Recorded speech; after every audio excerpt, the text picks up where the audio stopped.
con polinomios, ¿sale? Entonces vamos a empezar con esa estructura. Lo primero es identificar cuando trabajamos con un monomio, ¿sale? Un monomio, como su nombre lo indica, es 1. Por ejemplo, puede ser esto, 3x, o inclusive puede ser este, 3x de y cuadrada. O sea, eso significa que no hay un signo de por medio, solamente encuentro un término con distintas manifestaciones. Bueno, después del monomio vamos a encontrar el binomio. Como su nombre lo indica, BIP son 2, vamos a encontrar dos expresiones algebraicas que van a estar separadas por un signo. Puede ser el signo que sea, suma, resta, división o multiplicación. Por ejemplo, 3x, por ejemplo, más y. Este signo está indicando que aquí termina un término y la incorporación de un segundo término. Entonces, 1 y 2 hablo que es un binomio. Un último ejemplo, x más la mitad de un número. Si te das cuenta, hay un signo de separación, entonces hablo de un binomio. Encontramos otro escenario cuando es el caso concreto de un trinomio. Como su nombre lo indica, está compuesto por 3 términos. Entonces puede ser x más y más z, por ejemplo. ¿Sale? Hay 2 signos de por medio y tengo 3 términos, 1, 2 y 3. Un último ejemplo puede quedar así, 2x más 5y más 2, por ejemplo. 1, 2, 3, hablo de un trinomio. Y finalmente encontramos la manifestación de los polinomios. Se llama poli, bueno, porque son bastantes. Vamos a incorporar varios de ellos. Entonces puede ser así. Por ejemplo, x cuadrada más 2y más 5z menos 3, por ejemplo. Entonces, si los contamos son 1, 2, 3, 4. Es decir, cuando encuentro una expresión algebraica con más de 4 términos, entonces hablamos de un polinomio. Un último ejemplo. Puede ser un medio de x cuadrada menos y cuadrada más x más y, por ejemplo, más 5. ¿Sale? Entonces hablamos de 1, 2, 3, 4, en este caso son 5. Te platicaba en esta sección de cuando ubicamos más de 4 términos, entonces estamos trabajando con un polinomio o con operaciones con polinomios. Pues bien, la propuesta que vamos a seguir es realizar distintos tipos de operaciones con estos monomios, binomios, trinomios y polinomios. Empezaremos con la suma. En el caso del inciso A, el objetivo, igual que el B, el objetivo es encontrar los términos semejantes. Pero ¿cómo sabemos cuáles son los términos semejantes? Mira, son muy fáciles de poderlos identificar. Van a ser siempre semejantes porque la literal y el exponente tienen que ser exactamente los mismos. Lo único que va a cambiar es el coeficiente numérico. Por ejemplo, empiezo con el primer término. Aquí es muy importante llevar también un orden. Mira, el primer término que encontramos es el siguiente. Es 5a cuadrada. Entonces, del otro lado debo de identificar otra a cuadrada. Si te das cuenta, los tengo aquí. El segundo término me dice que es a. Entonces, bueno, del otro lado, del más, debo encontrar una letra que sea a, sin exponente. Entonces, la encuentro aquí. Posteriormente, el tercer término me dice que es b. Entonces, tengo que identificar el término con la literal b, pues es este y es este. Esos términos voy a decir que son semejantes y entre ellos se pueden sumar o se pueden restar dependiendo los signos que tengan representados cada uno de ellos. Entonces, mira, hay varias formas de hacerlo. Yo te sugiero la siguiente. Vamos a empezar, por ejemplo, es 5a cuadrada más 4a menos 3b. Aquí se acaba el paréntesis, pero encuentro el signo más. Entonces, más por más, pues te va a dar más. Vamos a ubicar a cuadrada. Pues a cuadrada la encuentras aquí, entonces la escribes abajo. 11a cuadrada. Seguimos con el siguiente término. Me dice que es negativo 6a. Entonces, más por menos, pues da menos. Entonces, va a ser negativo 6a. Finalmente tenemos más por menos, pues te va a dar menos. Y tenemos 7b, coincide con 7b, entonces lo podemos acomodar en este renglón. Y sí, ya te diste cuenta que falta el 9. Mira, cuando encuentres un caso como este, lo único que tienes que hacer es representarlo por separado. Si no tiene con qué sumarse o restarse, pues en realidad no pasa nada. Entonces lo voy a acomodar de este lado. Si te das cuenta, es muy importante cuidar los renglones, es muy importante llevar este orden. Entonces, esta suma la vamos a hacer de la siguiente forma. Este caso es 5, no tiene signo, tampoco tiene signo, pero sabemos que es positivo. Entonces, 5 más 11 es igual a 16. Y muy importante, en la suma y en la resta, las literales y los exponentes los vamos a escribir de igual forma, es decir, a cuadrada. El siguiente, tengo signos diferentes se restan. 6 menos negativo 6 y positivo 4, en este caso es 2a. Y entonces digo, ¿cuál tiene mayor valor? 6. ¿Qué signo le representa? Menos. Escribo menos. Me paso al siguiente renglón. Signos iguales se suman. ¿Qué signo lo representa? Pues el menos. Y la letra que está expresada es B. Por último, tengo positivo 9. Como no tengo con qué sumarlo o restarlo, entonces el resultado queda expresado de esta manera. Entonces te puedo decir que esta es la respuesta. Pero no solamente existen números enteros, como lo vimos desde la sesión número 1 de matemáticas. Estas representaciones en suma de polinomios también la podemos encontrar con números fraccionarios. Y se hacen de la misma manera. Es decir, tenemos, por ejemplo, negativo 3/4 de x cúbica.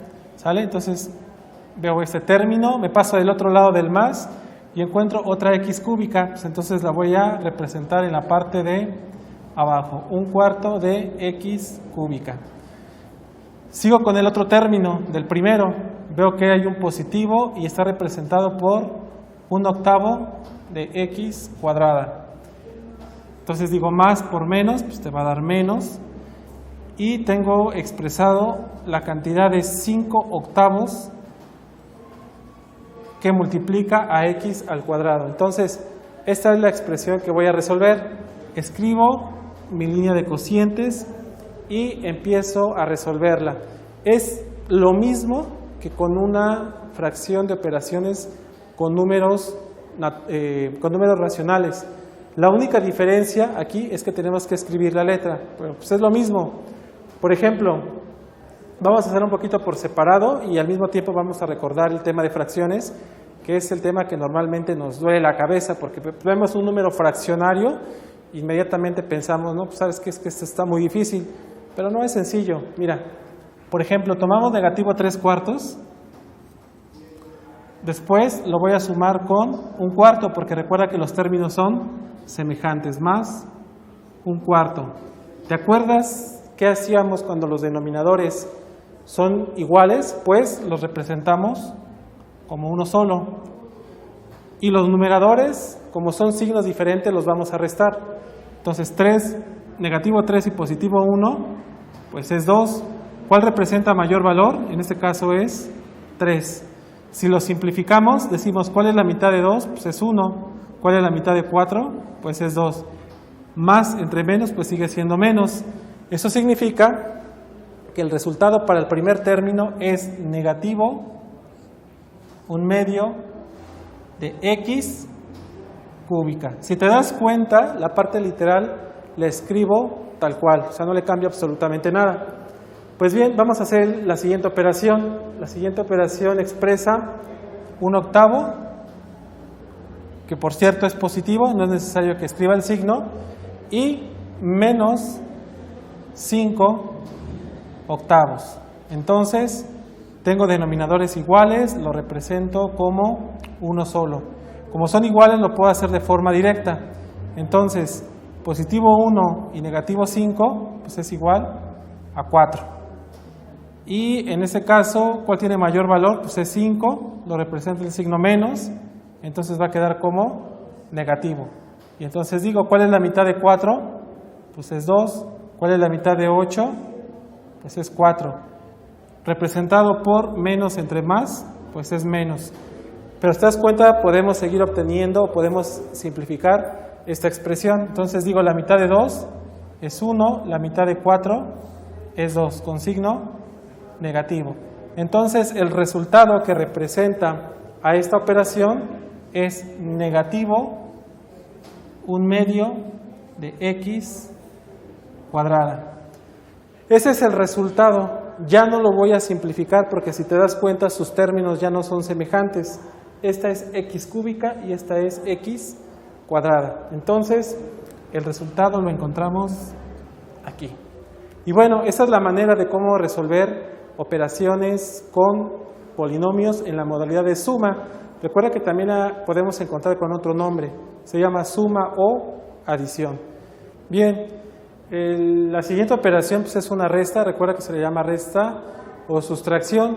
Aquí sí es importante, pues una suma podemos encontrar varios componentes, en una resta no, solamente vamos a encontrar dos. El primer término, como tú recordarás, se llama minuendo.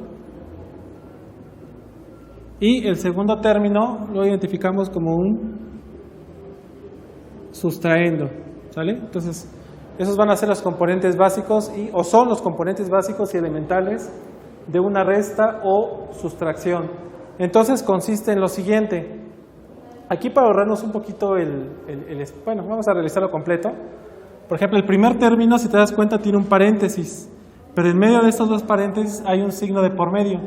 Ese signo te está diciendo que lo vas a restar, por lo tanto es una sustracción. Entonces acomodamos el primer término igual. Como tiene un signo positivo, no afecta los resultados. Por ejemplo, más por más, pues te da más.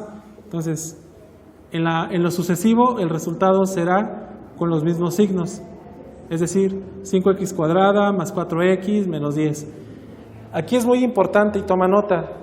Siempre que realices una resta de polinomios, es importante que al sustraendo le cambies los signos. Esa es una regla general. Entonces, va a ser de la siguiente forma. El contrario de menos, pues es más.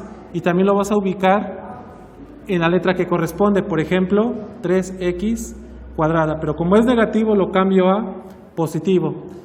Sigo con el siguiente término, veo que hay una x, aquí tengo 4x, entonces lo voy a ubicar en este lugar. Pero si es positivo, lo paso como negativo. Y finalmente tengo un número solo, que está representado por negativo 3, entonces el contrario de negativo es positivo. Positivo 3, y obedece a lo siguiente, menos por menos, pues da más, menos por más, da menos, y así en lo sucesivo. Y el siguiente procedimiento es similar a la suma. Entonces empezamos de este lado, son signos iguales, se suman, es 8x cuadrada. Recuerda que la letra C representa de la misma forma, al igual que el exponente. Signos diferentes, pues se restan. Negativo 7 y positivo 4, pues es 3x. ¿Cuál tiene mayor valor? 7 es negativo, entonces escribo menos. Signos diferentes se restan, es 7. ¿Cuál representa mayor valor? 10. Es negativo, por lo tanto el resultado va a ser negativo. Y de esta forma encontramos el resultado para el caso concreto de una resta. Vamos con el último ejemplo. Es lo mismo, vamos a ahorrarnos aquí un poquito el espacio. Vamos a quitar estos paréntesis porque en realidad no le va a afectar. El que sí va a afectar va a ser este, porque menos por más pues te va a dar menos. Entonces ubico x cuadrada y va a ser negativo 2x cuadrada. ¿Cuál es el contrario de menos? pues es más, como tengo XY, lo voy a ubicar con XY, positivo 3XY. Finalmente tengo Y cuadrada, del lado izquierdo ubico Y cuadrada, si es positivo, lo cambio a negativo, 4Y cuadrada. Escribo la línea de suma y resta y empiezo a resolver estas operaciones. Signos diferentes se restan, por lo tanto el resultado va a ser 1. Ahorita te explico qué sucede con el 1. Y la letra la dejamos representada como X cuadrada. Si te das cuenta, por cuestiones estéticas nunca vamos a encontrar un 1X, un 1Y, un 1A, nunca lo vamos a ver representado gráficamente. Entonces lo escribí solamente para que te des cuenta que el resultado es 1, pero en realidad no es necesario que lo incorporemos, porque sabemos que si una literal está sola, vale 1. Seguimos con la solución, signos diferentes, mira, también se restan, pero ¿cuál tiene mayor valor? 4, es negativo. Recuerda que no es importante escribir el 1, porque sabemos que vale 1, X de Y. Signos iguales, pues se suman, entonces 7 más 4 es igual a 11, Y cuadrada, el signo que lo representa es menos. Y bueno, de esta manera hemos encontrado el resultado del segundo ejemplo de esta operación que se llama resta o sustracción.